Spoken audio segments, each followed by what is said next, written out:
Ναι, χωρίς να ζητάμε κάτι, δεν πληρωνόμαστε από το κράτος. Πολλές φορές έχουμε βάλει και χρήματα από την τσέπη μας. Αυτό σημαίνει εξελικτικό. Θα ξεκινήσουμε. Ναι.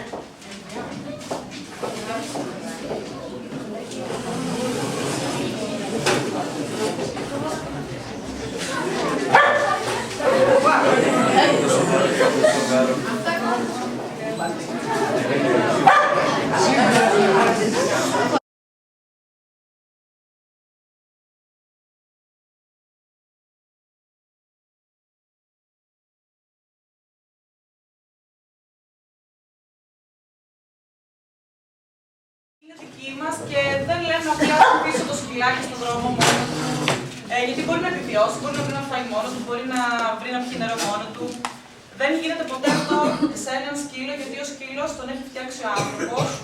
Πριν από 15.000 χρόνια, μια γέλη λύκων ήμερη πλησίασε τον άνθρωπο. Ο άνθρωπος γοητεύτηκε από τα κουτάβια του και κατά βούληση έκανε όλες με αναπαραγωγή, δημιούργησε όλες τις ράτσες που ξέρουμε σήμερα. Άρα είναι ένα ζώο που δεν είναι ελεύθερο στη φύση, αλλά είναι δημιούργημα του ανθρώπου. Σκύλος. Να δούμε λιγάκι τι ξέρουμε για το σκύλο γενικά. Μα καλά, πόσο έξυπνος είναι τελικά ένας σκύλος?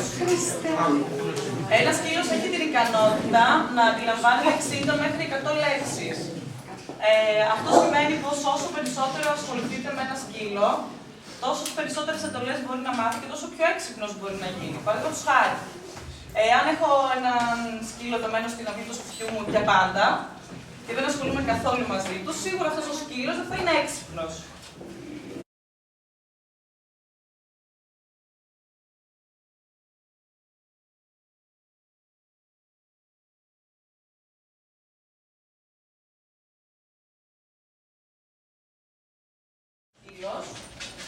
Αλλά μπορεί να πάει και ακόμα πιο μακριά.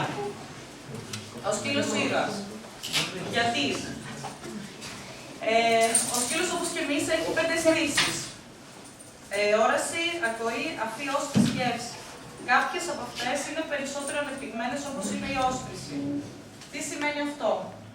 Εκμεταλλευόμενοι την όσφρηση του σκύλου, μπορούμε να βάλουμε ένα σκύλο σε έρευνα σε συντρίμμια από κάποιο σεισμό, από κάποια θεομηνία. Ο σκύλος αυτός θα βρει, μετά από πολλή προσπάθεια και εκπαίδευση από τον άνθρωπο που τον συνοδεύει, κάποιον επιζώντη, κάποιον τραυματία και θα τον ανασύρει.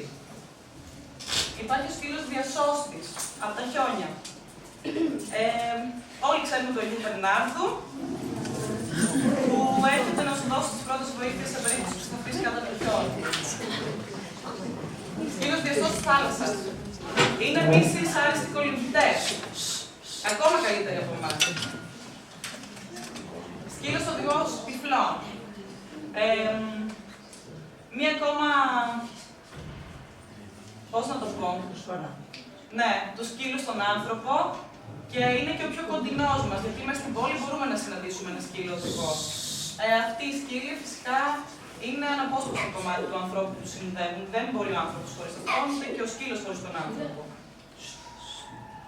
Ακόμα 2 κατηγορίες είναι ο σκύλος έρευνας και ο σκύλος ανίχνευσης. Το χρησιμοποιούμε στην αστυνομία, τους μηχανισμούς, τον χρησιμοποιούμε για να αναζητήσουμε ανθρώπους που έχουν χαθεί. Πόσα χρόνια ζει ένας σκύλος? Ένας σκύλος ζει μέχρι και 15 χρόνια. Τι σημαίνει αυτό? Περισπευόμαστε με αυτό το ζώο, αν κάποιος αποφασίσει να το πάρει και να το υιοθετήσει, μέχρι το τέλος της ζωής του. Δεν σημαίνει ότι παίρνω ένα σκύλο και τον βαριέμαι στα 3 χρονών, τώρα δεν το θέλω άλλο και το παρατώ. Ένας άνθρωπος που υιοθετήσει ένα ζώο, το κρατάει μέχρι και το τέλος της ζωής του. Τώρα, οι λόγοι που επηρεάζουν την ηλικία του παράγοντες είναι η φύση του σκύλου. Δηλαδή, σε ποια ράτσα ανήκει. Οι ράτσες, συνήθως τα καθαρόαιμα ζώα, έχουν κάποιες ασθένειες που είναι χαρακτηριστικές της ράτσας τους. Η διατροφή του σκύλου. Δεν πετάμε από φάγια στο σκύλο. Δεν δίνουμε να φάει ό,τι έχει μείνει. Ο σκύλος τρώει συγκεκριμένες ποσότητες τροφής και συγκεκριμένη τροφή. Αυτό έχει να κάνει.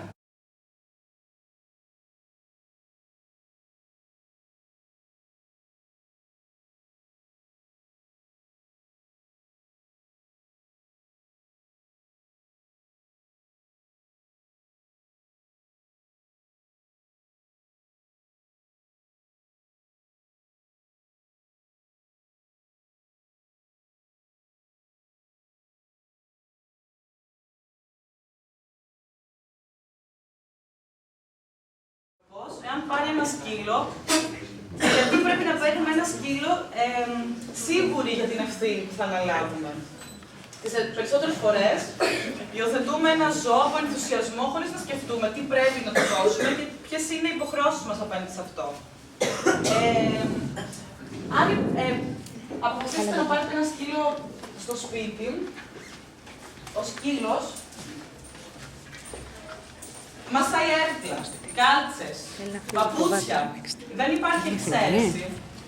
Όλες οι βίες, όλες οι ράτσες, από το πιο μικρό μέχρι το πιο μεγάλο ζώο, κάνει ζημιές. Ο λόγος είναι γιατί βαριέται. Απλά βαριέται. Σκάβει τον κήπο. Και ο λόγος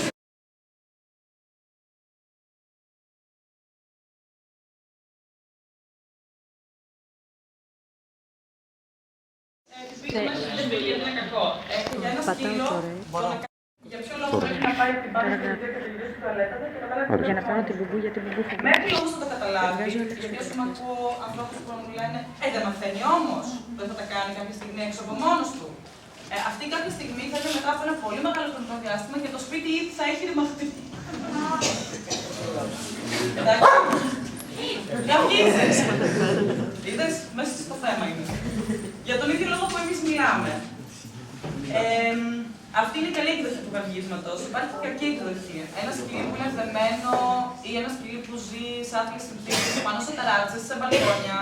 Συνήθως ο λόγος που αυτά τα σκυλιά καυγίζουν είναι γιατί ζητάνε τη βοήθειά μας.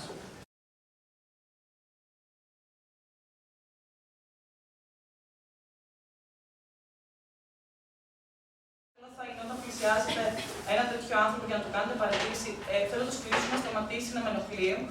Καλύτερη προσέγγιση είναι, σε παρακαλώ, βάλε το σκυλί σε καλύτερη θέση, γιατί καυγίζει επειδή δεν μπορεί, επειδή δεν περνάει καλά, επειδή βαριέται, επειδή θέλει να βγει βόλτα, επειδή θέλει να το χαϊδέψει κάποιος, επειδή. Δεν ξέρω. Γιατί θέλει να βγει βόλτα. Υιοθετώντας ένα σκύλο πρέπει.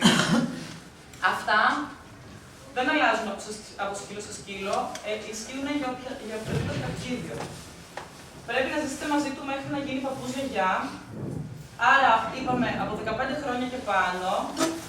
Και αυτό σημαίνει ότι όσο θα γερνάει, θα έχει κοντά του και τις ασθένειες που έχει ένας ηλικιωμένος άνθρωπος. Δηλαδή, κάποια στιγμή θα σταματήσει να ακούει, θα σταματήσει να βλέπει. Πρέπει να είστε προετοιμασμένοι όταν υιοθετήσετε ένα ζώο ότι θα φτάσει και σε αυτό το σημείο. Δεν θα είναι πάντα κουτάκι, δεν θα είναι πάντα ένα σκυλί που δεν μας έχει ανάγκη. Να φροντίσετε να είναι καθαρό ο χώρος που κοιμάται, τα σκεύη του και το ίδιο. Παίρνω ένα σκυλί, σημαίνει το κάνω μπάνιο μια φορά το μήνα. Σημαίνει αν έχει μακρύ τρίχωμα όπως η μπουμπού, την κουρεύω, την χτενίζω. Να τρώει σωστή τροφή. Πολύ σημαντικό για ένα σκύλο, όπως είπαμε, για την ευζοία του, είναι να τρώει συγκεκριμένη τροφή όπως είναι η κροκέτα, που συνιστούν οι κτηνίατροι, και όχι από φάγο και ό,τι περίσσεψε στο τραπέζι μας. Να έχει ειδική παρακολούθηση. Δηλαδή, υπάρχει ένα εμβόλιο που γίνεται κάθε μήνα, υπάρχει ένα χαπάκι από παρασίτησης που το παίρνουμε κάθε μήνα, υπάρχει μια μπούλα. Σας λέω όλα αυτά τα πράγματα γιατί θέλω να καταλάβετε ότι ένα σκυλί δεν είναι ένα αντικείμενο το οποίο το αγοράζω, μου το χαρίζουν, το υιοθετώ, το βρίσκω κάπου και δεν έχω, το παίρνω και απλά δεν έχω καμία ευθύνη πάνω του. Έχω παραπάνω ευθύνη από ότι έχω στον ίδιο τον εαυτό μου και σε έναν άνθρωπο ίσως. Γιατί είναι ένα ζώο το οποίο ζει υπό την εξάρτηση τη δική μας. Άρα πρέπει να έχει μια ιατρική περίθαλψη που σημαίνει ένα κόστος. Πρέπει να σκεφτούμε ότι ένα ζώο έχει ένα κόστος μηνιαίο, ετήσιο. Πρέπει να υπολογίσουμε ένα έξτρα κόστος σε περίπτωση που κολλήσει έναν ιό και πάθει μια ασθένεια και πρέπει να καταβάλουμε κάποιο ποσό για να το κάνουμε καλά. Πρέπει να το βγάζουμε βόλτα. Όπως είπαμε, για να μην κάνει και μέσα στο σπίτι, να μην τρώει τα παπούτσια μας, τις κάτσες μας, τις γόβους μας εδώ για τα κορίτσια. Δεν ξέρω τι άλλο. Έχω δει υπολογιστή να κάνει πιπί πάνω σε υπολογιστή. Έχω δει σκυλί να κάνει πιπί πάνω σε υπολογιστή. Έχω δει σκυλί να κάνει κακά μέσα σε αυτοκίνητο. Δεν υπάρχουν τίποτα.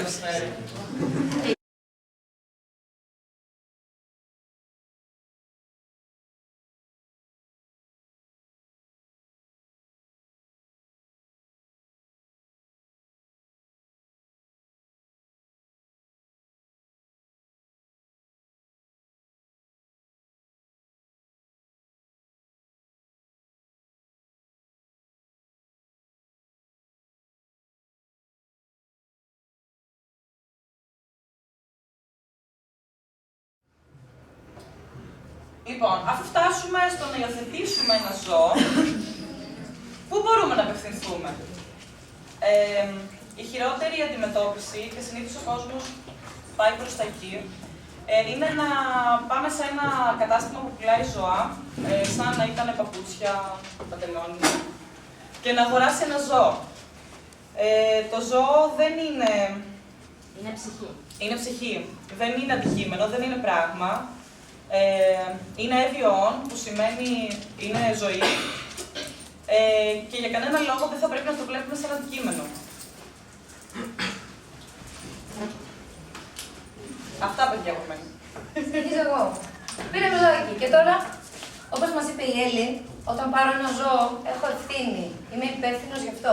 Δεν είναι το πουλάκι που το βαρέθηκα και κάποια στιγμή θα το αφήσω στην άκρη και θα το παρατήσω. Και τελείωσε. Όταν έχω ένα ζώο, δεσμεύομαι να το προσέχω. Τι σημαίνει αυτό?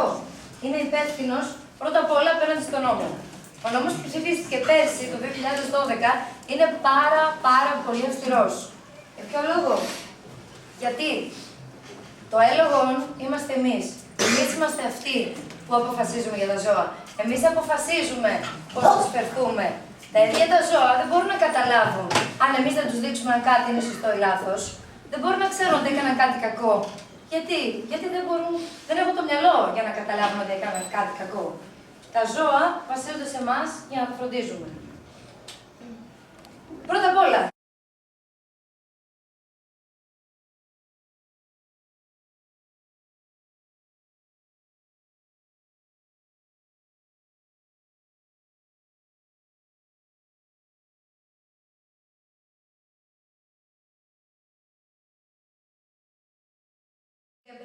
έχουν ένα αριθμό microchip.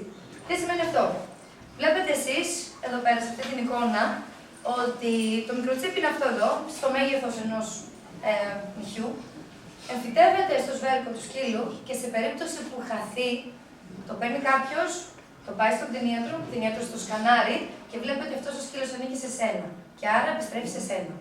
Είναι πάρα πολύ εύκολο, δεν κοστίζει και αν δεν το κάνω 300 ευρώ. Πηγαίνουν και τα ζώα στο γιατρό. Όλα τα ζώα πηγαίνουν. Όπως εμείς έχουμε ένα βιβλιάριο υγείας του παιδιού, αντίστοιχα και τα σκυλάκια έχουν βιβλιάριο υγείας. Για ποιο λόγο? Πρέπει να κάνουν πρώτα απ' όλα κάποια εμβόλια για τις αρρώστιες που κυκλοφορούν για αυτά.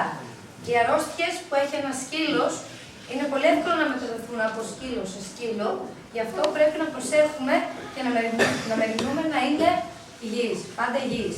Το βιβλιάριο πρέπει να είναι ενημερωμένο, κάθε χρόνο ο σκύλος πρέπει να κάνει τα εμβόλια του και να κάνει αποπαρασίτωση. Ξέρουμε τι είναι αποπαρασίτωση? Λοιπόν, όλα τα θηλαστικά όταν γεννιούνται και τα μικρά μωράκια, οι άνθρωποι, έχουν σκουλικάκια στην κοιλιά. Ωραία. Όλοι. Και τα σκυλάκια. Και τα γατάκια. Κατ' επέκταση, εμείς πρέπει να πάμε στον κτηνίατρο να μας δώσει ένα χαπάκι όπου θα σκοτώσει αυτά τα παράσιτα, τα σκουλικάκια, και το σκυλάκι μας θα μεγαλώσει όσο του πονάει η κοιλιά. Έτσι.